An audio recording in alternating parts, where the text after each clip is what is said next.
pag-convert ng mga imahe sa video ay naging popular na paraan sa paglikha ng makatawag pansing nilalaman para sa social media, lalo na sa tulong ng AI technology. Isang kapansin-pansing halimbawa nito ay ang pag-convert ng imahe na naglalarawan ng pagbaril kay Jose Rizal sa Bagumbayan, na ngayon ay Luneta Park, noong umaga ng Disyembre 30, 1896, bandang alas 7 ng umaga.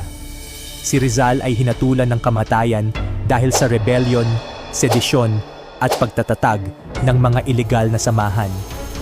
Ang sandaling ito ang nagtapos sa kanyang paglilitis at naging simula ng kanyang walang hanggang pamana bilang pambansang bayani ng Pilipinas. Sa isang AI-generated na video, lumitaw ang isang kakaibang detalye.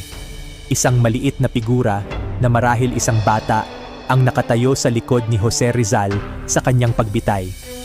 Napansin ng mga nakapanood nito na malamang ginamit ng AI ang mga elemento sa paligid upang makabuo ng galaw sa video.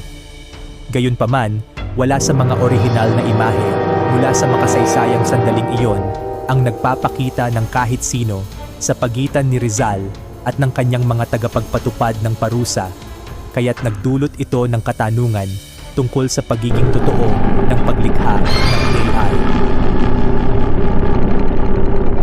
Ang misteryosong figura ay nagbukas ng mga discussion.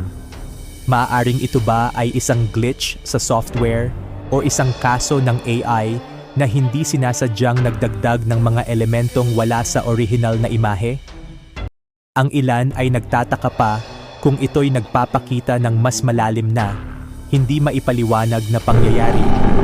Maging ito man ay isang technical na depekto o isang bagay na higit pa, ipinapakita ng insidenteng ito ang mga hindi inaasahang resulta na maaaring lumitaw kapag pinaghalo ang makasaysayang imahe at modernong teknolohiya.